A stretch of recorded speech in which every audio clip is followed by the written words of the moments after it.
Do you know that about half of the people living with MS experience depression? MS isn't just about physical symptoms. It also carries emotional challenges, and depression is one of them. But what do we really know about MS and depression? It's widely underreported and misunderstood. So join me for this conversation today as we debunk 5 common myths about MS and depression. And my fellow MS sisters, if you want a more personalized approach to creating your MS diet and lifestyle, check out my private coaching program. It includes a comprehensive assessment, personalized strategies, and lifestyle support. Each month, I only accept 3 new clients. So if you're interested, apply now at alenebrennan.com/coach. Now on to today's episode. There are 1 million people diagnosed with multiple sclerosis in the US. So that makes you 1 in a million. And you have a special purpose in this world that no diagnosis can take away from you. So if you are ready to reclaim your body, mind, and life from multiple sclerosis, welcome to my MS podcast. I'm your host, Alene Brennan. In today's episode of MS in the News, I want to share with you an article that I came across from Johns Hopkins Medicine. It's titled 5 Myths About Multiple Sclerosis and Depression. It caught my attention because we so often hear about the fact that if you have MS, you're more likely to experience depression. There's a nice perk for you, right? Getting diagnosed with a chronic illness and also knowing that depression could be in your future, that's depressing in and of itself. So I perked up when I saw that this article highlighted myths about MS and depression. I'm thinking, is there something that I've been told or read and therefore starting to believe that is true, but might not actually be true? I wanted to know. Turns out there are several misconceptions surrounding MS and depression. And in this Johns Hopkins article, rehabilitation psychologist Dr. Abby Hughes clears the air. Well, I found the article so helpful and interesting that I decided to share it with you today as our MS in the News feature. And I hope you enjoy. Let's dive in. Myth number 1. Anyone with a disease such as MS should expect to be depressed. Oh my goodness. Let's hope that this is a myth. Let's hope that this is not true. My friends, resilience is something that I talk a lot about, both here on this podcast as well as in my videos, on my blog, and my events, because living with a chronic illness is all about being resilient. And I really do my best to point it out when I see it in members of our community. But what's interesting to me is that very rarely does someone see it in themselves. When I point it out, most people say like, oh, thanks. I never considered myself resilient. If you're living with a chronic illness and listening to this podcast, you can consider yourself inducted into the Resilient Hall of Fame. I say this because it's very easy to just accept a diagnosis for what it is and tell yourself that all the worst case scenarios are now written in stone for you. But the fact that you chose to learn more about your diagnosis and seek ways to improve your health, that is the very definition of being resilient. And just in case you're wondering, you can't get kicked out of this Hall of Fame either, because by its very definition, resilience is the act of getting back up when you fall down. So if you fall down again or fall off the bandwagon, so to speak, that doesn't mean that you're no longer resilient. It means that's giving you another opportunity to flex your resiliency. The article goes on to say that while many individuals with MS have similar symptoms or experiences, only 50% develop depression that interferes with their daily function over the course of their life. So I hear this and I'm like, wait a minute, 50%? So 50-50. So basically I have just as good of a chance of not experiencing depression that affects my daily life. I'll take those odds. I'd like them to be stronger in my favor, but I'll at least take 50-50 because I know that, again, if you're listening to this podcast, you're somebody who seeks out information and ways to best support your health on a day-to-day basis. And even if you're not perfect, because guess what? None of us are. You're still putting one foot in front of the other each and every day to do your best each day. That's going to look different each day, of course, but you're doing your best. And that is what resiliency is all about.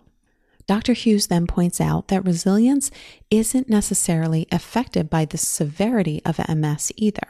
So even patients with severe or progressive forms of MS can be quite resilient and do not have clinically significant depression. While depression is common in those with MS, it's not universal and it shouldn't be considered normal or expected. I love this way of thinking. I love it. We can look at the laundry list of symptoms or associations with MS and just automatically think like, great, add another thing to my future. But it doesn't necessarily mean that has to be true for you. That is why our theme here is reclaiming your body, mind, and life from MS. This is what resiliency is all about. So if that sounds good, you are in the right place. Keep showing up for these episodes. I hope that you love them. All right, myth number 2. People with MS and depression often look and act depressed. The truth here?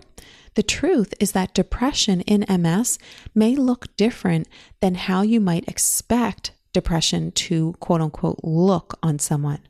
The article says that sometimes an individual with MS may experience depression as irritability, anger, not feeling like oneself, or uncertainty about their future. When you're living with an unpredictable disease, I feel like you can't not feel uncertain about your future.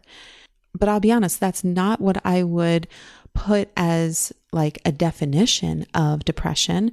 So it's just really opening our eyes to the fact that we may think that depression looks a certain way, but when it comes to depression and MS, it may not look that classic definition. It can look more along the lines of, as I said, irritability, anger, not feeling like oneself, and or uncertainty about your future. And what's also interesting is that many of the symptoms of depression overlap with many of the symptoms of MS, especially fatigue and difficulty concentrating. My neurologist actually does a questionnaire that she has every patient fill out at each appointment, and several of the questions are on depression. So your neurologist may already have her finger on the pulse with this, because this is something that they want to track and they want to help you with. And if it's something that you feel like you struggle with or just want to be ahead of the game on, you might find it helpful to do something like a symptom tracker or a diary to track your mood. Again, if you feel that it's helpful. I know a lot of people here in our community love to have symptom trackers or diaries to just really help track things over time. Okay, myth number 3, depression and grief are the same. Oh, how I love this Mythbuster so very much. As I shared with you many times before, I was diagnosed with MS just 6 weeks after my mom passed from cancer. I was grieving the loss of my mom when I was diagnosed, and then I had the layer of grieving my health and life that I kind of just assumed were part of my future. I know that none of us have a guarantee in health or life at all, but you can't, I'll say I couldn't help but just going through life, not feeling immune to the troubles of this world, but just kind of, hopefully assuming that I would have good health in my future. So this Mythbuster, I was all ears for. But it really made me start to think, because I know that grief played such a big role in my early days of diagnosis, I really wanted to understand and was curious to learn what is their definition or distinction between depression and grief. So they put it this way: grief is a reaction to loss, whether it's loss of a loved one or loss of an ability. It's understandable and normal when we are living with MS to experience grief as new symptoms pop up, or as you're experiencing mobility issues or fatigue or brain fog. As symptoms worsen or flare up, it's understandable that you are going to have emotions around this. And adjusting to these and other lifestyle changes comes with an understandable grief. Dr. Hughes then shares that an important distinction between grief and depression is that grief is temporary. When treating depression, the focus is often on helping people reduce feelings of hopelessness, worthlessness, and for some, thoughts of suicide. Whereas grief is not typically associated with these feelings. So the focus of this therapy is likely to be different. And just as a side note, I've also mentioned on many of my episodes before how much of a big believer I am in therapy. Even if it's for a short season in your life, it's so helpful for processing not only life, but certainly a diagnosis of MS and the challenges of living with a chronic, incurable, invisible disease. So if that's something that you have had on your mind or would be open to, check it out. It could be a traditional therapist or somebody at your church or place of worship. Okay, let's move on now to myth number 4. Visible MS symptoms are the most debilitating. This one doesn't come as a huge surprise to me, and I'm guessing it doesn't for you either. We know that one of the most disabling symptoms of MS is fatigue. You can't see it, but you sure can feel it. Well, this article goes on to point out that what may not come up in conversations and can be hard to notice are mood and cognitive issues associated with MS. Emotional difficulties, including depression and anxiety, can often interfere with daily functioning more so than physical symptoms. Apathy or anxiety may have more power than muscle spasms or dizziness to hold someone back from enjoying life.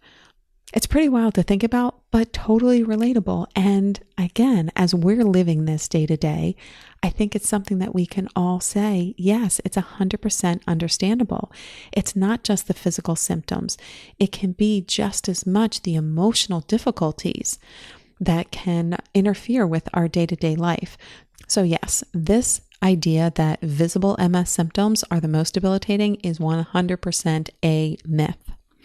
Okay, last myth up here, fatigue and cognitive dysfunction are not related to depression. This is another one where I feel like, okay, pretty obvious.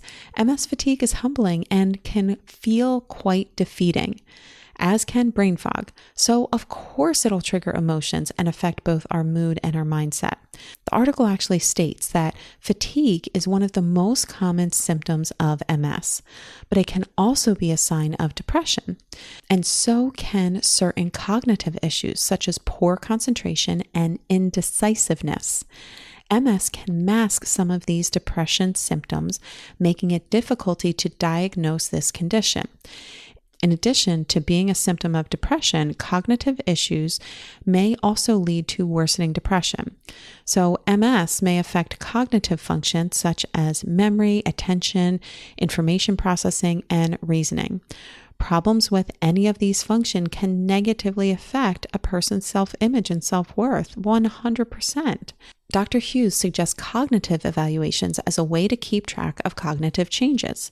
It's a test that can be performed by a psychologist experienced in working with patients who have medical problems, such as rehabilitation psychologist or neuropsychologist. Neither of which I knew existed, but it's fascinating.